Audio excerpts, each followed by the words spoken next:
Manga please అలా మాట్లాడుకు.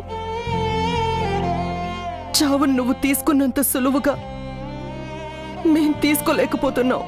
చావుని నేను సులువుగా తీసుకోలేదమ్మా. నాకు కోపం, బాధ ఉన్నాయి. కానీ వాటిని ఎవరి మీద చూపించాలి? నాకు అర్ధాయుష్షు ఎందుకిచ్చావని ఆ దేవుణ్ణి నిందించాలా? మనిషిగా పుట్టడం వరం, తొందరగా చావటం శాపం. వరాన్నిచ్చిన వాడినే శాపం ఎందుకిచ్చావని ఎలా అడగను? నిత్యతో పాటు ఒకే పోలికతో నీ కడుపున ఎందుకు పుట్టానని నిన్ను నిందించనా? నీలాంటి గొప్ప తల్లికి కూతురుగా పుట్టటం నా అదృష్టమమ్మా. చెల్లిని కాపాడుకోగలగటం ఇంకా అదృష్టం. మీకు ఇంత త్వరగా దూరం అవ్వటం దురదృష్టం. అదృష్టాన్ని ఇచ్చిన నువ్వే దురదృష్టం ఎందుకిచ్చావని ఎలా అడగనమ్మా? ఆయనకి భార్య నవ్వటం ఎంతో పుణ్యం, కానీ ఈ ఇంటికి కోడలు నవ్వటం పాపం. పుణ్యం ఇచ్చిన వంశమే పాపం ఎందుకిచ్చిందని ఎవరిని నిందించను జేజీ? దేవుడు అందరికీ సుఖ దుఃఖాలనిస్తాడు. సుఖంగా ఉన్నప్పుడు దుఃఖాన్ని, దుఃఖంలో ఉన్నప్పుడు సుఖాన్ని దూరం పెడతాడు. కానీ ఆ రెండు ఒకేసారి వచ్చినప్పుడు నేనేం చెయ్యాలి?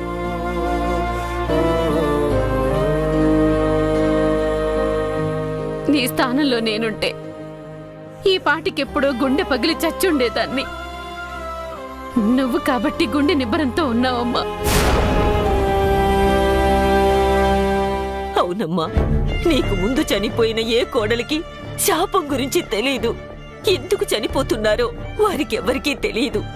తెలిసి నువ్వు ధైర్యంగా ఉన్నావంటే చిన్నదానివైనా చేతులెత్తి మొక్కాలి. ఇక్కడ ఎప్పుడు ఏం జరుగుతుందోనని భయపడుతూ ఉండడం కన్నా సిటీకి వెళ్ళడం మంచిది కదా మంగా. సారీ అమ్మా, నాకిక్కడే ప్రశాంతంగా ఉంది. అదే కాకుండా నేనిక్కడ ఉండి నాతోనే శాపం తొలగిపోవడానికి, తర్వాతి తరం కోడళ్లు బలి కాకుండా ఉండటానికి ఏదో ఒక ప్రయత్నం చేయాలి. ఆ పని చేయకుండా నేనెక్కడికి రాను.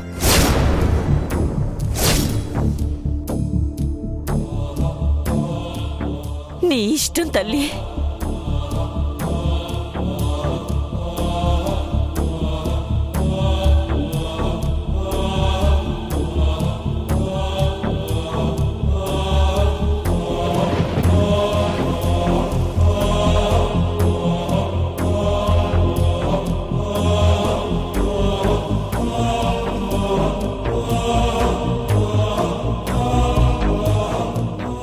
అమ్మ, ఒక్క నిమిషం. ఆ డోర్ వేయ్.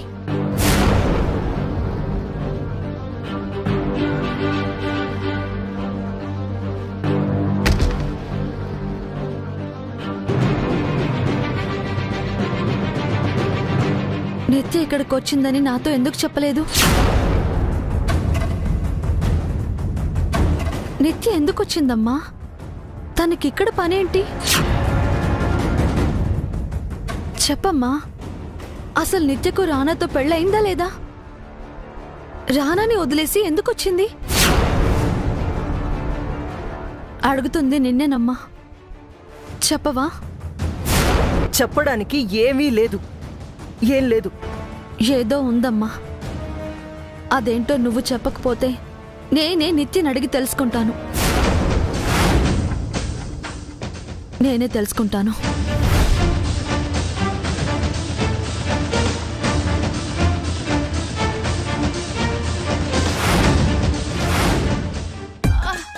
అమ్మా, అమ్మా,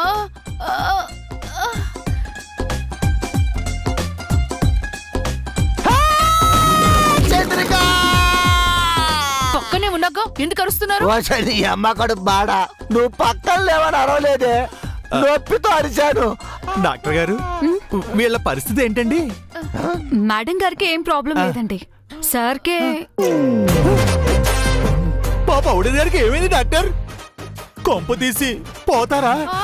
ఒరే దరిద్రుడా, నేను లక్షణంగా ఉన్నాను, ఓవర్ యాక్షన్ చేయబాకు. మీరు చెప్పండి డాక్టర్, నాకేమైంది? మీకింకా పిల్లలు పుట్టారు సార్. అంటే మా పౌడర్ గారు ఇక ఫలసాయానికి పనికిరారా డాక్టర్? ఒరేయ్, వెదవుతో ఉట్లాడక మాకు. ఈ వయసులో నేను లేచి నడిస్తే చాలు. అబ్బా! ఈ రోజుకి రెస్ట్ తీసుకోండి, రేపు నడుస్తారు. రెస్ట్ తీసుకోండి. డాక్టర్, మా అత్తయ్య మావయ్య ఓకే కదా? Nothing to worry sir.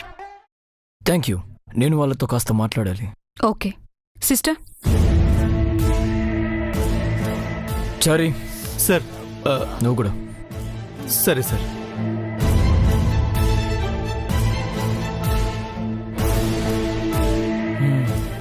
అత్తయ్య మావయ్య, స్ట్రేట్గా అడుగుతున్నాను, నిజం చెప్పండి. మీతో పాటు పరిగెత్తింది నిత్య కదా?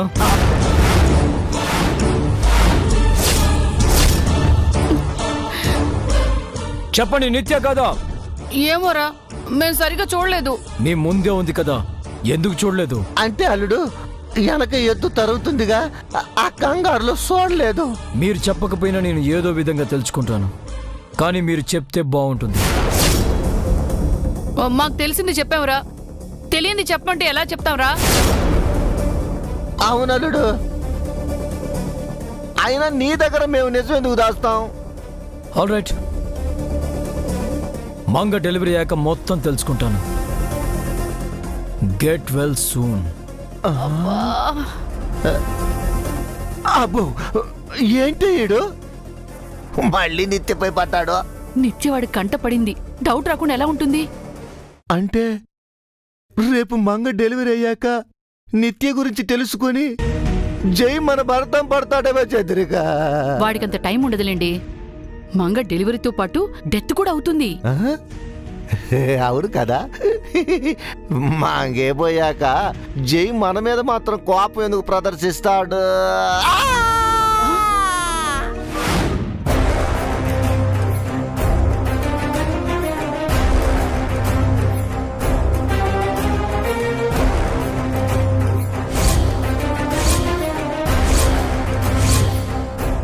ఈ ఊరెందుకొచ్చావు నిత్య? నీకు తెలీదా? ఇది నేను అడుగుతున్న ప్రశ్న కాదు, నన్ను మంగ అడిగిన ప్రశ్న. దానికి ఏం సమాధానం చెప్పమంటావు? అది నీ చావుని చూడ్డానికి వచ్చిందని చెప్పమంటావా, లేక నిన్ను చంపడానికి వచ్చిందని చెప్పమంటావా? అదే చెప్పు మామ్. నాకు మాత్రమే దక్కాల్సిన నీ ప్రేమను సగం పంచుకుంటున్నందుకు దాని చావుని కోరుకుంటున్నానని చెప్పు.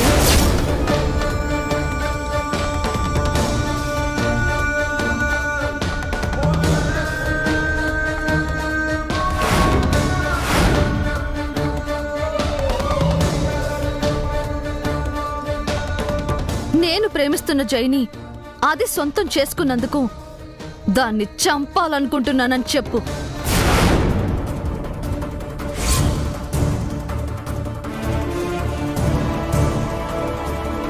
నన్ను నేను చంపుకుని నా ఐడెంటిటీని దాచుకుని దొంగలా బతుకుతున్నందుకు దాన్ని దొంగ దెబ్బ తీయాలనుకుంటున్నానని చెప్పు.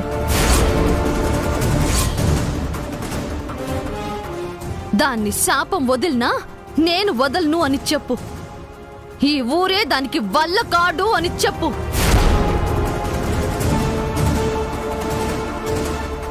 ఇక ఏదే దాయాల్సిన అవసరం లేదు మామ్. అంతా ఓపెన్ చెయ్యి. ఎవ్రీథింగ్ రివీల్ చెయ్యి. I don't care.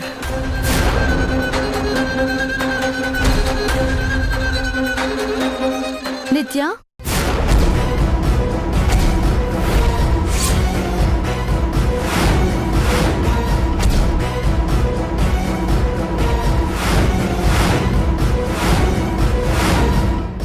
ఏంటి నిత్య ఇదంతా? నువ్విలా చేస్తావని నేను అస్సలు అనుకోలేదు. అంతా వినేసిందా? మరేం చేయను, నాకు తప్పలేదు. తప్పు నిత్య. నేను నిన్ను ఎంతగానో నమ్మాను, ఎంతగానో ప్రేమించాను. అలాంటి నన్నే మోసం చేస్తావా? నేను మాత్రమేనా? అమ్మ కూడా నిన్ను చీట్ చేసింది. నేను అమ్మని అడగట్లేదు, నిన్ను అడుగుతున్నాను. ఎందుకు ఇలా చేశావు? ఎందుకంటే జై రానాతో తాళి ఎందుకు కట్టించుకోలేదు నిత్య?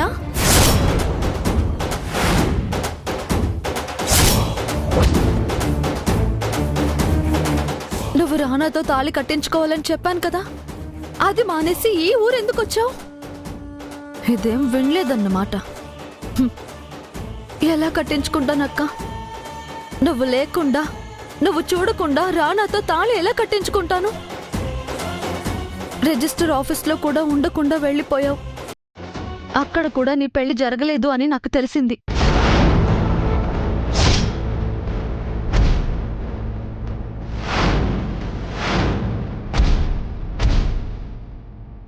ఎందుకు చేసుకోలేదు? నేను వెళ్ళిపోగానే పెళ్ళి ఎందుకు ఆపావు? దీనికి అన్నీ సగం సగమే తెలిసాయన్నమాట. మొత్తం చెప్పేద్దాం.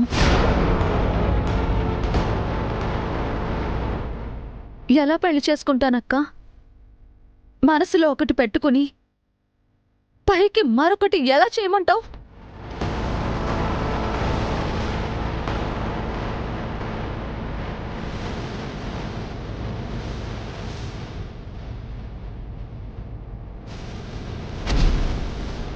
నువ్వే చెప్పక్క.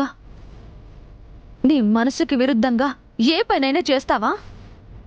నీకు నచ్చిందే కదా చేస్తావు. నీ మనసులో ఏముంది నిత్య? జై ఉన్నాడక్క.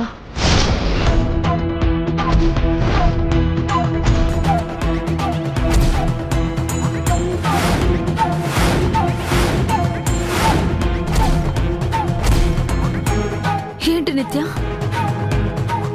నీ మనసులో ఆయన ఉన్నారా? ఉన్నారక్క.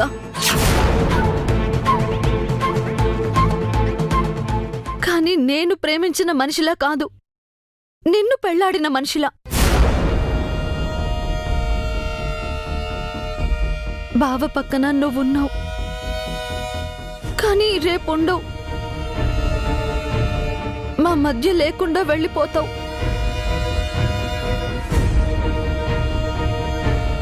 ఈ టైంలో నీ పక్కన ఉండాల్సింది పోయి ఎవరితోనూ నాకు పెళ్ళేంటక్కా? నువ్వు చనిపోతుంటే నాకు సంతోషం, సంబరాలు ఏంటక్కా? నా మనసులో నీ చావు తప్ప పెళ్లి గురించి ఆలోచన లేదక్కా. నిన్ను విడిచి ఉండలేకపోయాను. నీ సంతృప్తి కోసమైనా పెళ్ళైందని నీకు అబద్ధం చెప్పాను. నీ కోసం వచ్చానక్క. తప్పంటావా? చెప్పు. నేనెలాగో చనిపోతానమ్మా. నువ్వైనా సంతోషంగా ఉండాలి కదా.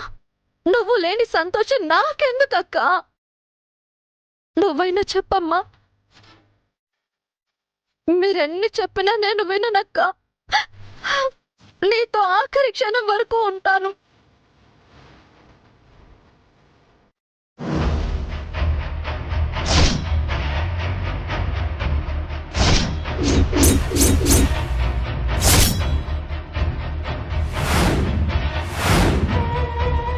సరేనమ్మా, మీ బావగారి కంటపడకు.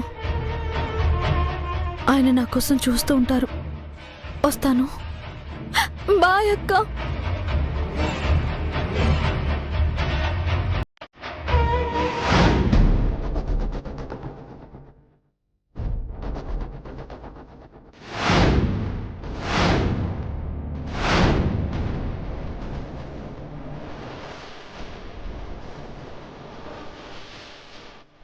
రేపో మాపో అది చనిపోతుంది. ఈ సమయంలో ఇంకా ఎందుకే దాన్ని మోసం చేస్తున్నావు? మోసం చేస్తుంది నేను కాదు, అది. ఈ రోజు పోతాను, రేపు పోతాను అని చావకుండా లాగ్ చేస్తుంది. ముందు దాన్ని త్వరగా చావమని చెప్పు. నాకు చాలా పనులున్నాయి.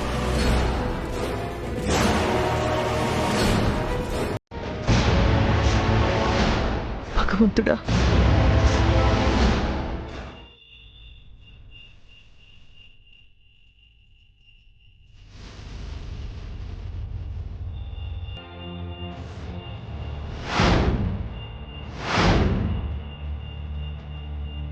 రేపు అమావాస్య కదా చలమయ్య.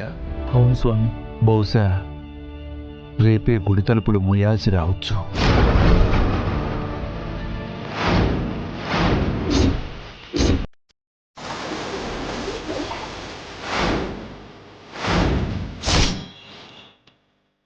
స్వామి, కృష్ణపక్షం నిండు చంద్రుణ్ణి నీడలు కమ్ముకునే రోజు, మృత్యు గడియలకు జీవం వచ్చే క్షణాలు. శాపం తన కర్తవ్యాన్ని నిర్వర్తించడానికి ముహూర్త సమయం ఇదే కావచ్చు చలమయ్య.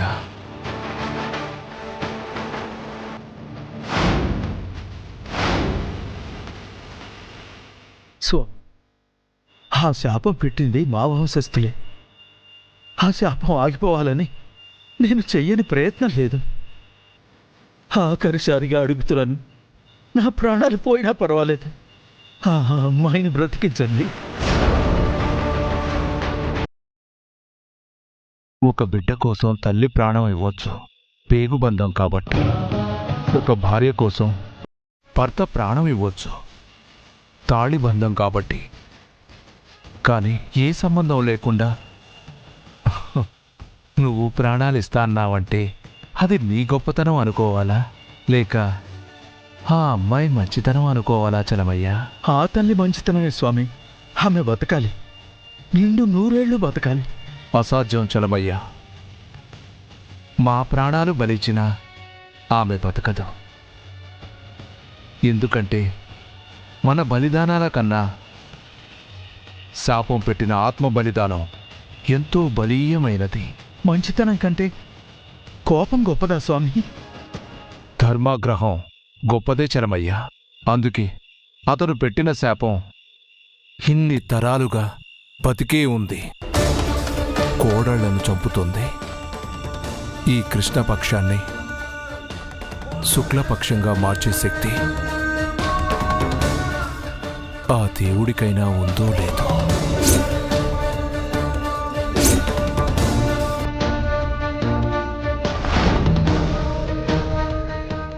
పడుకో.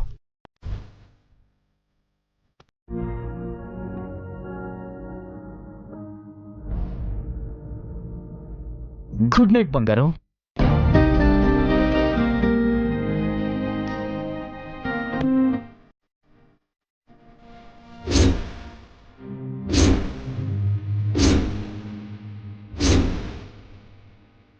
కళ్ళు మూసుకొని నిద్రపో.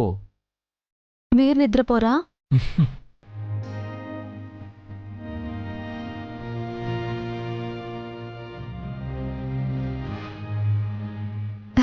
ఏంటండి అలా చూస్తున్నారు? చూడాలనుంది. రాత్రంతా ఇలాగే చూస్తూ ఉంటారా? జన్మంతా ఇలాగే చూస్తాను.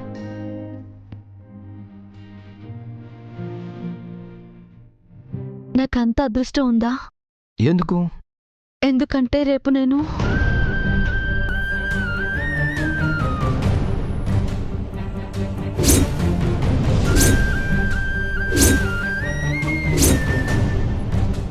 రేపు నువ్వు ఏంటి?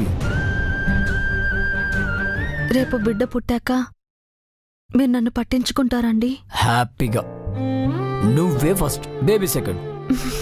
ఇప్పుడు ఇలాగే అంటారు, తీరా అదొచ్చాక నన్ను మర్చిపోతారు. నిన్ను మర్చిపోతున్నా? నేవ్వా. ఇంకా మీ ఆడవాళ్ళే పిల్లలు పుట్టాక భర్తను పట్టించుకోరని విన్నాను. నాకు ఆ ఛాన్స్ లేదు. ఏ? నేనుండను కదా. ఉండవా?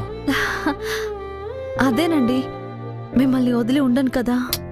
నేను కూడా అంతే బంగారం. నిన్ను వదిలి నిమిషం కూడా ఉండను. ఈ జన్మంతా ఉండాల్సి వస్తే అప్పుడు జన్మే ఉండదు నాకు.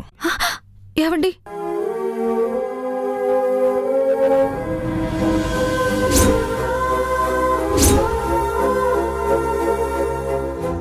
అలా మాట్లాడకండి. మరి నువ్వు మాత్రం అలా మాట్లాడచ్చా? 2 days నుంచి చూస్తున్నాను, నాకు దూరం అవుతున్నట్టు సెండ్ ఆఫ్ ఇస్తున్నట్టు ఏదో చెప్తున్నావు. ఆ, అంటే ఆడవారికి ప్రసవం పునర్జన్మ లాంటిది కదండి. ఏం కాదు మంగా, అంబులెన్స్ కూడా పిలిపించాను. అవసరం ఉంటే మల్టీ స్పెషాలిటీ హాస్పిటల్ కూడా ఇక్కడికి తెప్పిస్తాను. నీకు ఏ నొప్పి బాధ లేకుండా డెలివరీ జరిపిస్తాను. ధైర్యంగా ఉండు. ధైర్యంగా ఉండాల్సింది నేను కాదండి, మీరు. నేనా? మరి ఏం జరుగుతుందో నాకు తెలుసు, మీకు తెలియదు కదా. ఏం జరుగుతుంది?